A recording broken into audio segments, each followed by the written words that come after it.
lot of these children, and I witnessed and documented and testified to this, a lot of these children just simply don't exist. They come over here, they claim to be somebody. Oftentimes, many of them don't even have documentation whatsoever, or they could even be falsified documentation.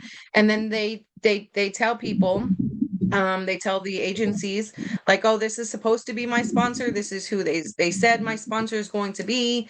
There's a lot of issues with the vetting of the sponsors. And then we, on our tax dollars, oftentimes these children end up being delivered into their hands of the traffickers using our tax dollars. And then in between, with regards to these facilities, these NGO or non-governmental organization facilities, some of them are for profit, some of them are not for profit.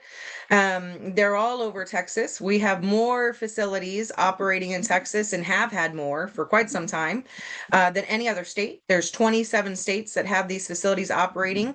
We're number one with over 50 last documented that are operational. And many of them that are continuing to operate, including right now as we speak. And so it's just been an ongoing issue, and while they're in those facilities too, oftentimes they end up getting even further abused and exploited. Many of them, end up getting raped, like what happened with one large NGO here in Texas, where even a 5-year-old, an 8-year-old, and 11-year-old was all raped in an allegedly by the DOJ, an facility in El Paso. And so trying to then figure out a solution.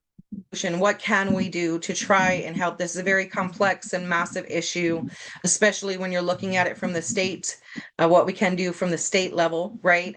Because these are federally regulated facilities. But then looking to see what can we do, and that's what we've also been championing for two sessions now, and I believe it was 2 or 3 special sessions last legislative session in Texas, and we're finally making headway. So I'm sure we'll get into that a little bit more too.